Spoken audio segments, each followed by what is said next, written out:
kembali lagi dengan kita rumahhukum.id. Kali ini akan membahas isu-isu faktual menarik yang mungkin menjadi perhatian publik dan pembicaraan di kalangan akademis maupun praktisi hukum. Pada episode sebelumnya kita sudah membahas bagaimana intervensi negara terhadap kasus penyiraman Novel Baswedan.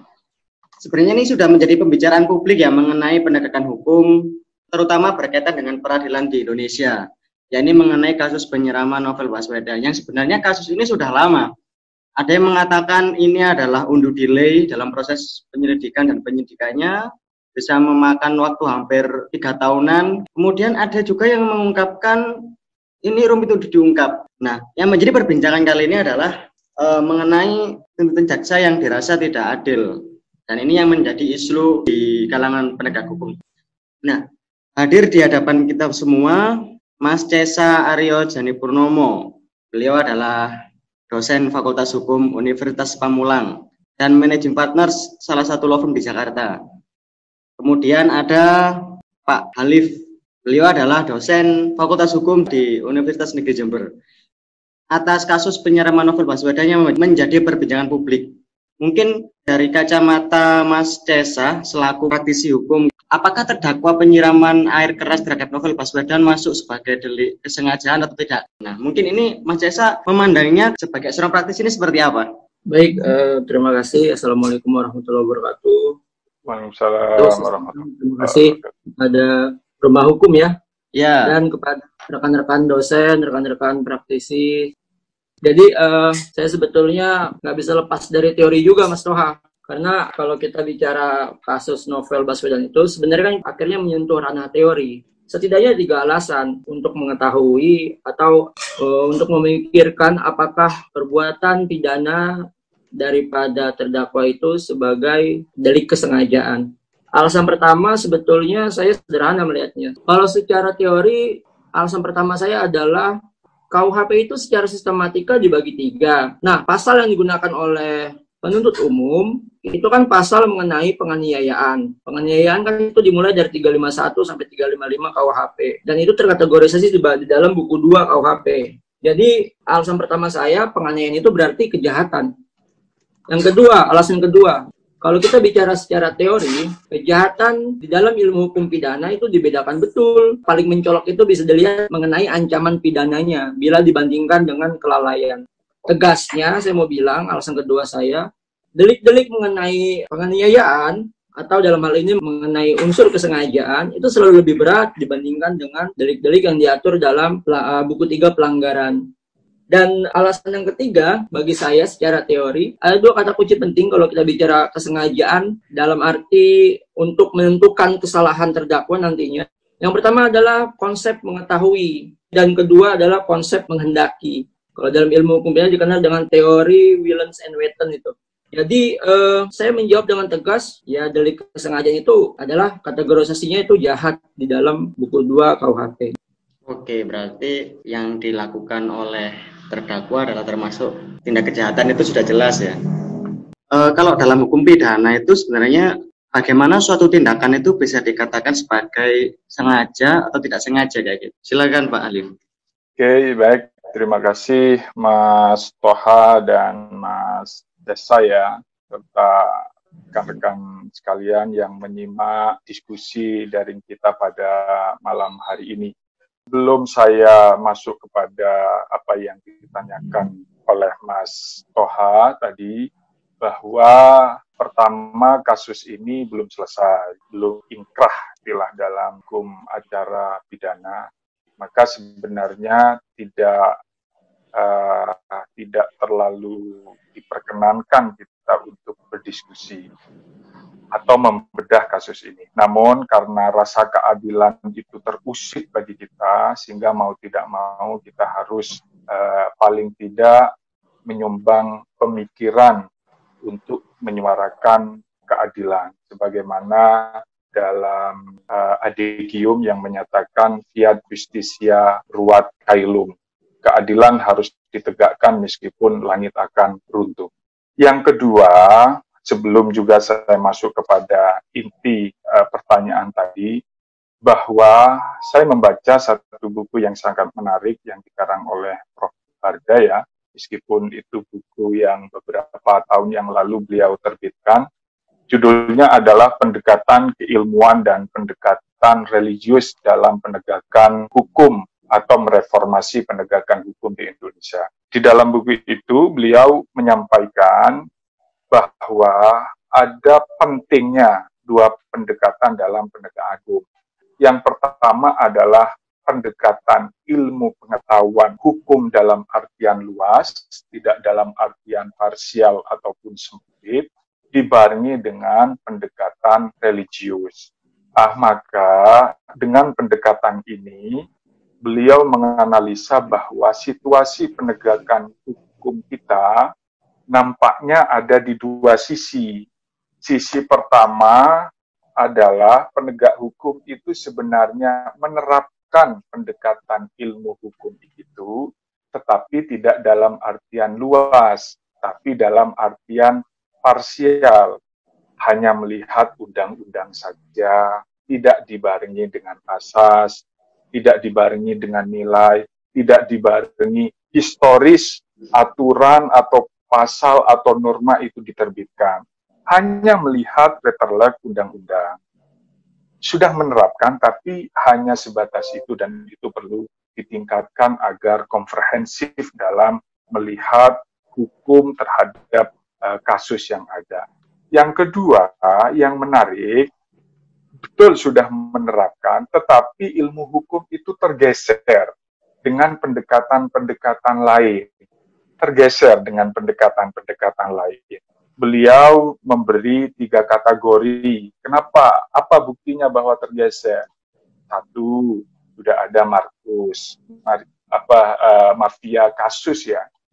Pandangannya sudah berbeda. Awalnya pandangan hukum, tetapi karena ada mafia peradilan sudah bergeser pandangannya. Yang kedua, banyaknya permintaan saksi ahli, meskipun beberapa hakim, beberapa jaksa menolak hal tersebut. Tetapi ini indikator bahwa ada pergeseran pendekatan ilmu hukum daripada dikalahkan oleh pendekatan yang lain. Yang ketiga, yang parsial tadi, ya, parsial tadi adalah melihat hukum hanya sebatas undang-undang saja yang tekstual, tidak dibarengi dengan asas, tidak dibarengi dengan nilai, tidak dibarengi dengan historis. Ini mungkin menjadi batu uji nanti di akhir pertemuan kita, apakah penegakan hukum setelah kita diskusi ini benar-benar sudah menerapkan dengan pendekatan hukum yang komprehensif, atau sudah menerapkan tapi bergeser, atau tidak menerapkan begitu. Itu yang pesan yang perlu saya sampaikan sebagai tambahan wawasan kita. Saya masuk coba pada pertanyaan tadi ya, apakah apa kriterianya bahwa ini masuk unsur sengaja, terpenuhinya unsur sengaja atau tidak. Kalau kita lihat, mohon dikoreksi kalau memang saya salah, bentuk dakwaannya yang didakwakan oleh jaksa terhadap kasus Novel Baswedan ini adalah bentuk subsidiar.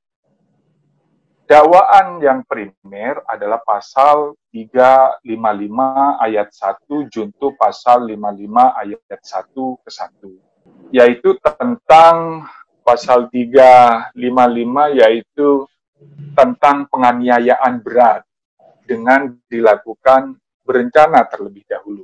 Hati-hati, penganiayaan berat.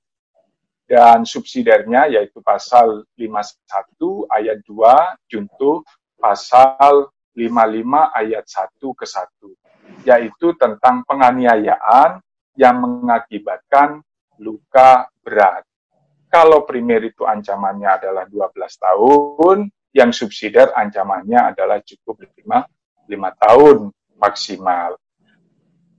Perlu saya jelaskan bahwa di dalam rumusan KUHP tentang buku 2 dan buku 3, yaitu tentang mengatur tentang pasal-pasal kejahatan dan pasal-pasal pelanggaran, itu ada 3 model perumusan. Yang pertama adalah model perumusan dengan bentuk unsur-unsurnya. Barang siapa, seperti contohnya pasal 338, barang siapa menghilangkan nyawa orang lain dengan sengaja, begitu, diancam pembunuhan 15 tahun. Yang kedua, ada rumusan dengan bentuk kualifikasi. Jadi tidak berbentuk unsur-unsur, langsung kualifikasi seperti bagaimana dalam pasal 351 itu rumusannya adalah bentuknya kualifikasi, yaitu hanya menyebutkan kualifikasi tindak pidananya saja, yaitu tindak pidana penganiayaan.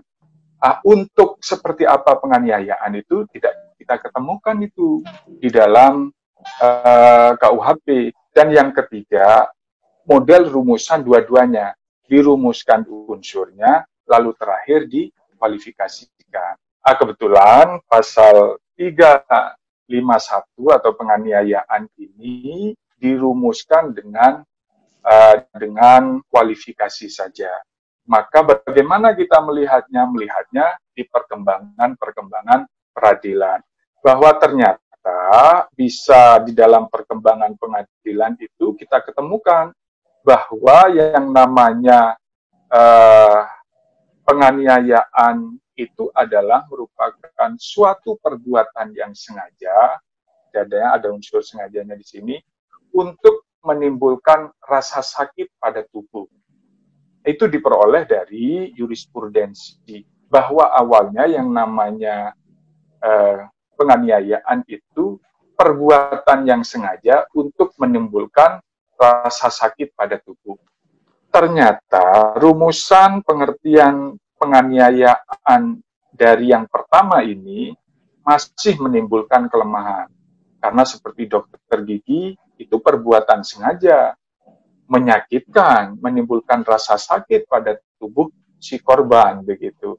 Tetapi karena bukan tujuan, maka ditambah, harus itu menjadi tujuan. Poin yang ditanyakan, berarti ada unsur sengaja di situ, harus ada unsur sengaja. Sudah dijelaskan tadi oleh pembahas yang pertama bahwa unsur sengaja itu ada willing and witting, yaitu harus menghendaki dan harus mengetahui. Banyak perdebatan bahwa pendapat ini kurang jelas, akhirnya muncul teori tentang kesengajaan, baik Wills theory atau foretelling theory, teori berkehendak atau teori pengetahuan. Pada intinya bahwa yang pertama adalah menghendaki akibat dan kesertaan dari peristiwa, dan yang kedua adalah mengetahui akibat dan bawaan dari akibat. Dua syarat itu harus terpenuhi. Tetapi yang ingin saya tambahkan, lalu bagaimana membuktikan, ini yang penting, membuktikan bahwa unsur kesengajaan itu ada. Ada perbedaan kalau kita menganut unsur kesengajaan itu dengan teori kehendak, maka harus ketat mengambil bahwa kesengajaan itu terbukti, yaitu dengan cara yang pertama harus ada motif, yang kedua ada tujuan, dan yang ketiga antara motif dan tujuan itu harus seirama, adanya motif, adanya tujuan. Kalau itu kehendak yang betul-betul kehendak. Tapi kalau kita menggunakan teori bahwa sengaja itu adalah pengetahuan, cukuplah bahwa perbuatan yang dilakukan oleh pelaku atau terdakwahnya itu menginsafi perbuatan itu, mengetahui akibatnya dan keadaan yang menyertai. Nah, kita bisa tahu dari kasus ini, kalau menggunakan teori kesengajaan itu dengan teori pengetahuan, maka hakim ataupun jaksa cukup melihat bahwa terdakwa itu menginsafi perbuatannya. Dia menyadari perbuatan yang dilakukannya. Bahkan mulai dari awal itu. Begitu. Mulai dari awal. Itu. Terima kasih. Ada semacam pengetahuan baru yang kita tangkap, bagaimana kita bisa mengambil suatu kejadian itu bisa dikatakan sebagai tindak pidana yang dilakukan secara sengaja atau tidak. Nah, kira-kira kalau menurut Mas Desa, sudah sampai tahap penuntutan, apakah itu layak, Mas? Ataukah ada pasal lain yang sekiranya pas untuk dikenakan kepada terdakwa? Terima kasih, Mas Toha.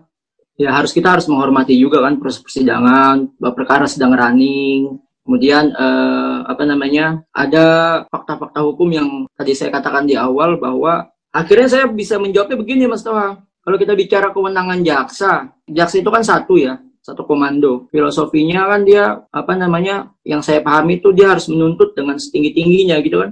Iya. Sementara penasihat hukum itu harus defense, bukan berarti dibebaskan itu terdakwa. Jadinya unik. Kenapa? Kalau filosofinya kita sudah tahu bahwa jaksa itu menuntut dengan setinggi-tingginya, ini kok keluar angka 1 tahun gitu loh. Sebetulnya kan rangkaian tindakan jaksa di muka hakim pidana itu kan ada beberapa rangkaian. Yang pertama kali dimulai itu biasanya kan dakwaan kan. Kemudian dakwaan itu sebenarnya kalau saya katakan itu sebagai tahap konstantir namanya, atau konstantasi. Yang dikonstatasi itu apa? Biasanya peristiwa pidananya. Untuk nantinya lanjutannya setelah tahap konstantir itu atau konstantasi itu ada tahap kualifisir namanya, atau mengkualifikasikan perbuatan pidana dengan unsur-unsur delik yang biasanya itu dilakukan pada tahap tian pidana. Dan terakhir di situ nanti ada tahapan yang namanya penarikan kesimpulan berdasarkan fakta-fakta hukum yang ada dalam tahap pembuktian itu. Sehingga saya harus rujuk ini. Kalau nggak salah di pasal KUHP itu ada ya, pasal 137 KUHP itu tentang penuntutan. Tapi ada lagi hukum pidana formil khususnya kalau bahasa Dr. Hud Pangaribuan dari UI, itu di pasal 38 ayat 1 Peraturan Jaksa Agung nomor 36 kalau saya nggak salah sebut tahun 2011 tentang SOP penuntutan, SOP penuntutan tindak pidana umum. Di pasal 38 ayat 1 dikatakan bahwa rentut, rencana penuntutan, dan pengajuan tuntutan. Tadi filosofinya jaksa itu satu komando ya. Ketika kita nantinya menarik atau memikirkan bahwa apakah ada oknum di balik angka 1 tahun tuntutan, saya kira nggak bisa kita bilang ada oknum karena jaksa itu satu. Sehingga saya mau balik lagi ke pasal 38 ayat 1 Peraturan Jaksa Agung itu, nomor 36 tahun 2011 yang tadi, dikatakan bahwa rentut dan pengajuan tuntutan. Rentut itu semacam rapat untuk mengadakan tuntutan terhadap terdakwa berdasarkan peraturan perundang-undangan dan fakta hukum. Dengan mempertimbangkan, yang pertama adalah keadilan, kepastian, dan kemanfaatan. Yang B, itu bicara soal tujuan pidana dan pemidanaan. Jadi sebenarnya jaksa itu di tahap tujuan pidana dan pemidanaan itu dia harus paham tuh yang namanya teori tujuan pidana tuh. Kalau kata Prof. Edi kan ada 5 poin tuh. Sampai yang tercanggih nih teori pidana kontemporer, yang dimana teori rehabilitasi, teori restoratif justice dan seterusnya. Kemudian poin C adalah hal-hal yang meringankan dan memberatkan. Yang D adalah perkembangan hukum dan masyarakat serta kearifan lokal. Dan yang E adalah, ini menarik nih buat saya nih, kepentingan perlindungan korban, masyarakat, dan terdakwa secara seimbang atau proporsional. Jadi sebetulnya kalau kita merujuk ke pasal 38 ayat 1 Perja, Peraturan Jaksa Agung nomor 36 tahun 2011, di sana tuh si jaksa itu ketika menuntut dan mengajukan tuntutan itu harus mementingkan kepentingan korban. Jadi kan unik nih, kalau tadi kita sudah paham filosofisnya bahwa sama-sama satu persepsi filosofisnya jaksa menuntut dengan setinggi-tingginya, kemudian dengan mempertimbangkan kepentingan korban, tapi kok ini malah keluar angka 1 tahun gitu loh. Demikian Mas Toha. Oke, siap. Terima kasih. Jadi jaksa dalam melakukan penuntutan itu harus sesuai dengan proporsinya dan harus mengedepankan kepentingan korban. Kalau menurut Pak Halif ini, kira-kira hukuman apa atau pasal berapa yang pantas dikenakan kepada terdakwa dan harus dikenakan tuntutan berapa tahun penjara kayak gitu? Ya, baik. Terima kasih. Setelah proses peradilan itu dilakukan, mulai dari pembacaan surat dakwaan sampai akhirnya kepada tuntutan yang dilakukan oleh jaksa penuntut umum, bahwa yang namanya surat dakwaan itu kan sebagai acuan pemeriksaan hakim untuk memeriksa. Kalau ternyata surat dakwaannya yang didakwa adalah pasal 355 dan subsidiarnya adalah pasal 351, maka jaksa melakukan unjuk bukti bersama dengan penasehat hukum terdakwa. Akhirnya terbukalah yang namanya fakta-fakta di dalam persidangan berdasarkan alat bukti yang ada. Diberi kesempatan memang jaksa untuk membuat surat tuntutan. Yang pada intinya surat tuntutan itu hanya dua sebenarnya kalau menurut saya. Yang pertama adalah pasal apa yang terbukti dari surat dakwaan itu berdasarkan fakta-fakta yang ada di persidangan. Ternyata jaksa dalam hal ini menyatakan bahwa yang terbukti adalah yang subsidiar, yang primer tidak terbukti. Nah, itu yang masih menjadi kendala di pikiran saya, meskipun kita perlu menghormati dan kita harus tahu fakta sebenarnya yang ada. Dan kita ada keterbatasan ya. Sebenarnya menurut saya itu sudah terbukti kesengajaannya dan terbukti juga penganiayaan beratnya. Penganiayaan berat dan penganiayaan yang mengakibat luka ada perbedaan. Kalau mengakibatkan luka itu di dalam pasal 351, titik tekannya hanya kepada perbuatan penganiayaannya saja. Mengenai akibat, itu nanti implikasinya apakah luka biasa, apakah luka berat, atau luka sampai mengakibatkan mati. Tetapi itu bukan tujuan pada pasal 351. Kalau pasal 355, mengakibatkan luka beratnya itu menjadi tujuan. Nah, kita bisa lihat nanti faktanya seperti apa, apakah memang terdakwa ini melakukannya, titik tekan kesengajaannya kepada akibat yang diinginkan, yaitu luka berat, atau hanya sekedar perbuatan saja. Nah, saya kira pemirsa, saudara-saudara sekalian bisa jernih melihatnya. Nah, kalau itu sudah selesai, baru berikutnya kepada tuntutan. Saya juga sepakat dengan apa yang sudah dikatakan, merujuk kepada surat jaksa agung tadi bahwa ada 5 poin. Nah, menurut saya itu sudah luar biasa bagusnya ya. Sudah harus mempertimbangkan tujuan pemidanaan, harus mempertimbangkan korban, harus mempertimbangkan perbuatan yang dilakukan, dan yang paling penting juga harus mempertimbangkan hal-hal yang memberatkan. Coba kita cek hal-hal yang memberatkan. Kalau kita lihat, menurut saya hal-hal yang memberatkan ya, tidak menyesali perbuatan, dan pelakunya sebagai abdi penegak hukum yang harusnya memberi contoh, ya, dilakukan dengan cara yang sadis, meskipun itu kita bisa perdebatkan, menimbulkan akibat yang luas dalam proses penegakan hukum, khususnya penegakan hukum korupsi. Itu menjadi hal-hal yang memberatkan menurut saya. Tetapi herannya, kenapa tuntutannya 1 tahun? Nah, tapi sekali lagi, perkara ini masih running, berjalan, nanti kita lihat, kita lebih detail lagi kalau ini sudah menjadi putusan yang ingkrah untuk mengkajinya. Saya kira itu. Terima kasih. Ya, mungkin yang menjadi perbincangan publik itu kan berkaitan dengan tuntutan yang dikenakan 1 tahun, yang dirasa itu memang tidak adil. Nah, hari ini opini menggiring kita ke arah itu. Karena terlepas dari Novel Baswedan adalah penyidik KPK yang menangani kasus-kasus korupsi besar, ketika Novel Baswedan ada penyerangan, jelas publik mengatakan ada aktor di balik itu, meskipun kita masih belum bisa menekan siapa itu sebenarnya. Dan ketika Novel Baswedan selaku penyidik KPK kemudian ada penyerangan, dan kemudian tuntutannya 1 tahun, nah sehingga inilah adanya titik kekecewaan publik. Ini kan masih dalam tahap persidangan ya, tentu kita menghargai proses hukum tentunya. Namun meskipun itu tidak menutup kemungkinan kita tetap berargumen sebagai bentuk dialektika hukum di Indonesia dan perkembangan hukum di Indonesia dan perluasan penafsiran hukum yang berlaku. Dari sini kita bisa menggali ilmu-ilmu baru berkaitan dengan ilmu hukum, kemudian ada pembaruan-pembaruan hukum di sana. Karena ini masih dalam proses persidangan yang dinanti-nantikan oleh korban tentunya, kemudian masyarakat luas. Kira-kira hakim ini dalam melakukan putusan nantinya, apakah bisa mengenakan putusan yang lebih dari tuntutan jaksa kayak gitu?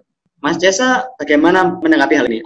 Ya, sebetulnya dasar hakim menjatuhkan putusan itu bukan surat tuntutan. Rujuk KUHAP itu pasal 193 ayat 1 KUHAP. Di sana ada yang namanya surat dakwaan dan hasil pemeriksaan persidangan. Jadi itu Saya kira jawabannya bisa saja apabila majelis nanti baca pasal ini dan menegakkan pasal ini gitu loh.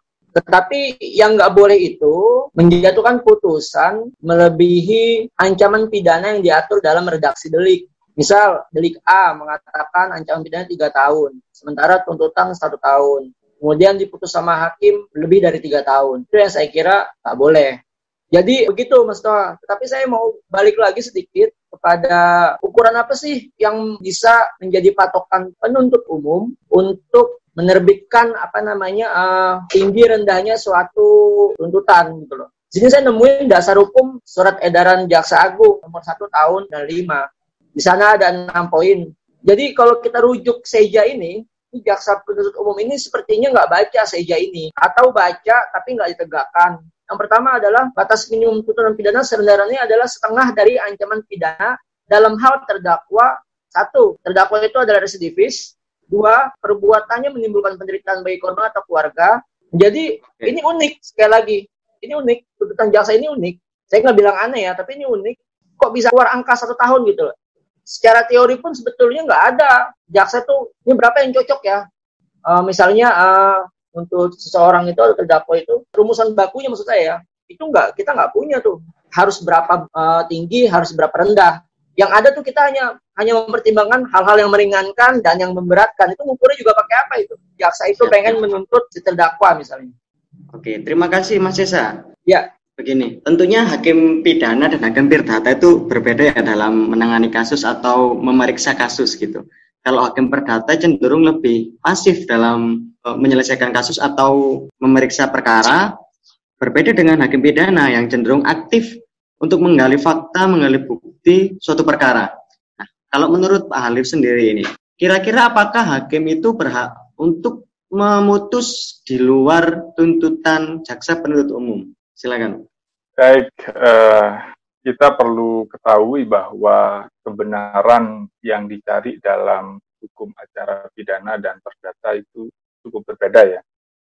Kalau kebenaran yang dicari dalam hukum acara perdata itu kebenaran formil, sedangkan yang dicari dalam hukum acara pidana itu adalah kebenaran material. Apa itu kebenaran material? Kebenaran material adalah kebenaran yang sesungguhnya, kebenaran yang hakiki, kebenaran yang tidak ada keraguan di dalamnya. Nah, itu menjadi catatan penting apakah proses peradilan pidana ini sudah sampai kepada kebenaran material. Yang kedua yang perlu saya tambahkan bahwa yang namanya tuntutan itu tujuannya hanya sebagai filter ya. Filter sebagai pandangan awal agar hakim itu tidak terlalu rendah memutuskan dan juga tidak terlalu tinggi memberikan pidana kepada seorang terdakwa. Di samping itu tentang perbuatan yang mana yang terbukti dari pasal-pasal yang didakwakan. Maka ini hanya sekedar filter, maka rujukan utama hakim sebenarnya pada dua, yaitu dakwaan dan hasil pembuktian, yaitu fakta, tidak terikat kepada tuntutan. Dakwaannya apa? Karena ini adalah subsidiaritas, Primer 355 ayat 1 dan subsidiarnya 351 dan yang dituntut 1 tahun, maka hakim diperkenankan melakukan ultra petita, diperkenankan melebihi dari tuntutan jaksa, asalkan tidak melebihi dari pidana yang ditentukan dalam pasal penganiayaan berat atau penganiayaan yang mengakibatkan luka berat begitu. Kalau luka berat penganiayaannya dia mengakibatkan luka berat itu hanya 5 tahun. Maka hakim tidak boleh melebihi sampai 5 tahun. Tetapi perlu diperhatikan persoalannya lagi adalah fakta-faktanya sudah dibatasi. Karena pembuktian sudah selesai. Nah, itu yang menjadi saya ragu. Karena fakta sudah selesai. Maka hakim akan tetap mempertimbangkan berdasarkan fakta-fakta yang ada. Meskipun diperkenankan maksimal sampai 5 tahun kalau itu 351. Hakim pun bisa juga tidak pasal subsidiar yang terbukti, tetapi hakim bisa yang terbukti adalah pasal 3551, asalkan itu sesuai dengan fakta yang dipertimbangkan oleh hakim nantinya. Sayangnya nanti kalau diputus, ini yang berhak mengajukan banding kan hanya jaksa dan terdakwa. Kalau jaksa banding, ya terdakwanya kalau 1 tahun mesti tidak akan banding dia. Nah, itu juga menjadi persoalan. Oke, ya terima kasih. Tentunya hakim sebagai corong keadilan dalam peradilan hukum pidana Indonesia berhak untuk memutuskan di luar tuntutan jaksa, bahkan bisa lebih berat dari itu ya, kesimpulannya tadi.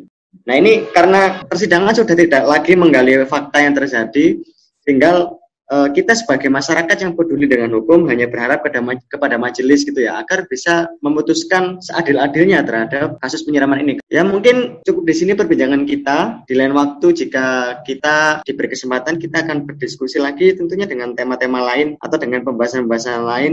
Terima kasih atas waktu dan kesempatan yang diberikan. Sama-sama.